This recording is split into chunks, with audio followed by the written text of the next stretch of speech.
बिस्मिल्लाहिर्रहमानिर्रहीम। अल्लाहुम्मा सल्ली अला मुहम्मदिन कमा तुहिब्बु व तर्ज़ा। आप देख रहे हैं कुर्बे दुरूद चैनल। मेरे तमाम देखने वालों और सुनने वालों को मेरा मोहब्बत भरा सलाम। मोमिन को जब रब के यहाँ कबूल कर लिया जाता है, उसे दुरूद शरीफ का शौक, उसे दुरूद शरीफ का इश्क अता किया जाता है। और कहा जाता है कि इश्क कमाया नहीं जाता, इश्क अर्श से हमारे लिए दिलों पर उतारा जाता है। इश्क के सौदे बड़े महंगे हैं और इश्क की रमज़ें बहुत बारीक हैं। इनकी सच्ची राहों के लिए यकीन वाला और इखलास वाला कबूल किया जाता है। इसी तरह अल्लाह वाले एक फरमाते हैं कि दुरूद पाक मिसले संदूक है कि अपने अंदर लपेट कर दुआओं को ले जाता है और हमारी दुआओं की कबूलियत का एक सबब है। और कहते हैं कि दुरूद शरीफ पढ़ने वाले को हर परेशानी, हर मुसीबत से निकाल दिया जाता है। और इसी तरह और ये भी एक अल्लाह वाले फरमाते हैं कि जब तुम पर कोई परेशानी हो उस वक्त कसरत से दुरूद शरीफ पढ़ें। दुरूद शरीफ की बरकत से अल्लाह ताला तुम्हारी तमाम परेशानियां और गम दूर कर देगा। और ये फरमान जो है हमारे प्यारे नबी पाक सल्लल्लाहु अलैहि वसल्लम का भी है।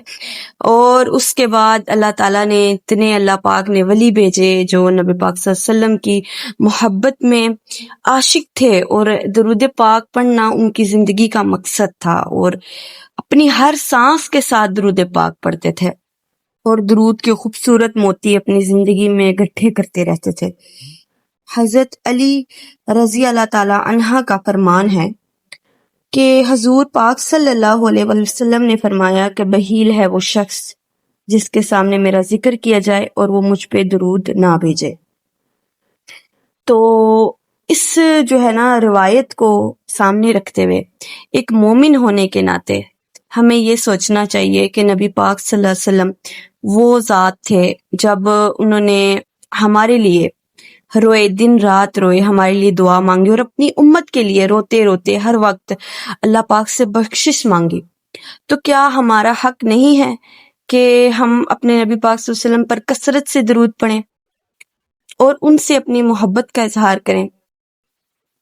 और दुरूद पाक ना पढ़ने वाले पर अल्लाह ताला का कितना सख्त अजाब होगा। हजरत अबू हुरैरा जो हैं रज़ी अल्लाह ताला अन्हा हजरत मोहम्मद सल्लल्लाहु अलैहि वसल्लम का इरशाद नकल करते हैं, अगर कुछ लोग किसी मजलिस में बैठे हैं और उस मजलिस में अल्लाह का जिक्र, उसके नबी पाक सल्लल्लाहु अलैहि वसल्लम पर दुरूद ना हो तो ये मजलिस क़यामत के दिन उन पर एक वबाल होगी। अस्तगफिरुल्लाह। फिर अल्लाह को इख्तियार है, अगर चाहे तो उनको अजाब दे, अगर चाहे तो उनको माफ कर दे।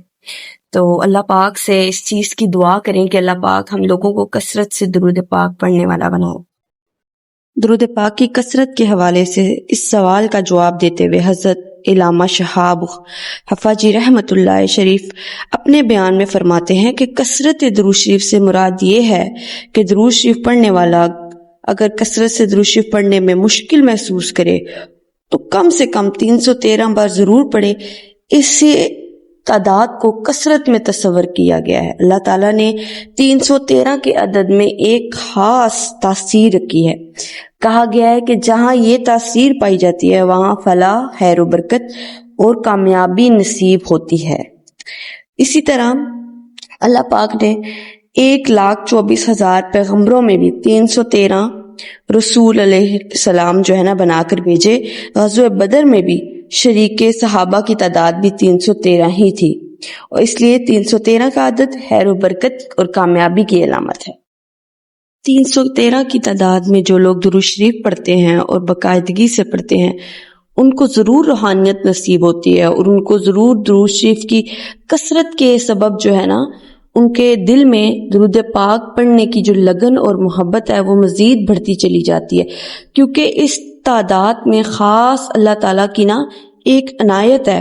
और जो लोग 313 पढ़ते हैं उन्होंने अपनी जिंदगी में इसके मुशाहिदात और इसकी जो है ना नूर और रूहानियत खुद देखा है कि उनकी जिंदगी में क्या तब्दीली आई है 313 की तादाद पढ़ने पे। अगर हम अपनी इस्लाम की हिस्ट्री देखें तो उसमें जो वाकयात हैं उनमें भी जैसे जालूत के मुकाबले में हजरत तालूत की जो फौज थी उसकी तादाद भी 313 थी اور اس فوج میں حضرت داؤد علیہ السلام بھی موجود تھے۔ جالوت کی موت حضرت داؤد علیہ السلام کے ہاتھوں ہوئی اور بعد میں آپ کو نبوت اور بادشاہت سے نوازا گیا۔ 313 کے اندر رب کریم کی خصوصی مدد شامل ہے۔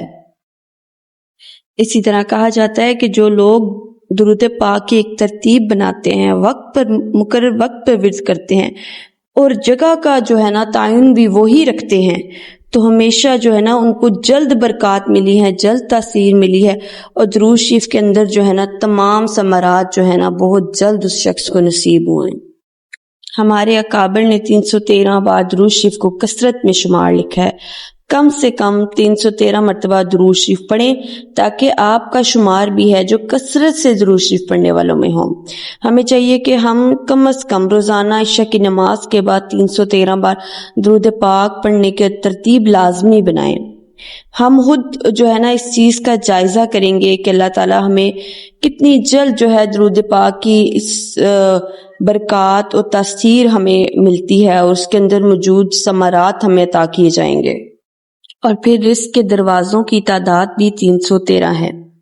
بے شک درود پاک برکت کو کھینچ لانے والے ایک ایسا عمل ہے جس کی جو ہے نا روحانیت کو کہیں روک ٹوک نہیں ہے۔ درود پاک کے مقبول بول جو ہے نا رب کے ہاں قبولیت کی سند پا چکے ہیں، اور اس بات میں تو کوئی شک نہیں ہے کہ جو بندہ درود پاک سے عشق کرتا ہے وہ رنگ و رنگ ہو جاتا ہے۔ اس درود شریف کی برکت سے اسے عزتوں کے تاج پہنائے جاتے ہیں اور موت کی جو ہے کرواہٹ سے اسے نجات ملتی ہے۔ درود پاک پڑھنے والے کو جو ہے نا موت خاتمہ بالخیر پر ہوتی ہے۔ تو اس سے بڑھ کر ایک مومن کو کیا چاہیے؟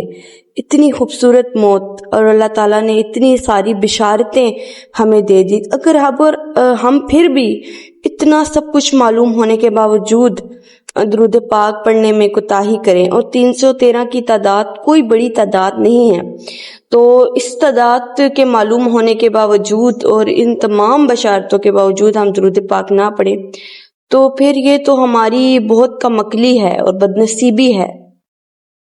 اس لیے درود پاک کو لازمی اپنی زندگی میں شامل کریں، روزانہ اپنی زندگی میں نا ضرور وقت نکالیں، کیونکہ انسان کی زندگی اتنی مصروف ہے کہ اس میں کبھی آپ کو وقت نہیں ملے گا کہ یہ کہا جائے کہ مجھے وقت ملے گا تو میں یہ کام کر لوں گا۔ وقت خود نکالنا پڑے گا۔ ہر چیز کو جو آپ سمجھتے ہیں آپ کے لیے فائدے مند ہے اس کو پریورٹی دینی پڑے گی، اور درود پاک تو صرف فائدے کو سامنے رکھ کر کبھی پڑھنا بھی نہیں چاہیے۔ یہ اس نیت سے پڑھیں کہ ہمارے پیارے نبی پاک صلی اللہ علیہ وسلم کے ہم پر کتنے احسانات ہیں، ان احسانات کو یاد کر کے آپ درود پاک پڑھیں تو آپ دیکھیں آپ کے ساتھ کتنے اللہ تعالیٰ آپ کو اس کا کتنا فیض دیتا ہے اور کتنے آپ نوازے جاتے ہیں۔ تو آپ اپنی کوئی بھی جائز نیت سامنے رکھ کے نماز کے بعد، عشاء کی نماز کے بعد پڑھیں تو دیکھیں کتنی دعائیں قبول ہوں گی، کتنی کامیابیاں ملیں گی، کتنی منزلیں عطا ہوں گی، جو ہے نا اللہ پاک ہمارے دامنوں کو نعمتوں سے جو ہے نا لبالب بھر دے گا۔ بس احتیاط یہ کرنی ہے کہ درود پاک کے ورد کے بعد موبائل دیکھنا، کمپیوٹر کی اسکرین کو، یا ایسا کوئی کام نہ ہو کہ انسان نور اکٹھا کرنے کے بعد اس میں ملاوٹ کرتا رہے۔ تو پھر بہت سے لوگوں کو اس طرح رزلٹ نہیں ملتا، وہ شکوہ کرتے ہیں کہ ہم درود پاک پڑھتے ہیں لیکن ہمیں تو اس کا جواب نہیں ملتا، تو اس کی وجہ یہ ہوتی ہے، ورنہ یہ تو مقبول عبادت ہے، اس میں تو کوئی شک کی گنجائش نہیں ہے، ہمارے پڑھنے میں ہی کمی ہوتی ہے۔ رات کو درود پاک پڑھنے کے بعد جو ہے نا کوشش کریں کوئی سرگرمی نہ کریں، اور پڑھنے کے بعد بستر پر چلے جائیں، پرسکون سو جائیں۔ آپ دیکھیں آپ کی نیند جو ہے وہ کتنی سکون والی اور کتنی رحمتوں والی نیند ہوگی، آپ کو روحانیت نصیب ہوگی، اور آپ جب سوئیں گے بعض اوقات درود پاک کثرت سے اور روٹین وائز رات کو پڑھ کے سونے والوں کو بہت روحانی خواب آتے ہیں، بہت روحانی مشاہدے محسوس ہوتے ہیں، تو یہ ایک بہت خوبصورت احساس ہوتا ہے، اس کو گنوائیں مت۔ اور درود پاک سے محبت کرنے والے ضرور ان چیزوں کو اپنی زندگی میں شامل کریں گے۔ اللہ پاک سے دعا ہے مجھے، آپ کو اور ہماری نسلوں کو کثرت سے درود پاک پڑھنا نصیب کریں، آمین ثم آمین۔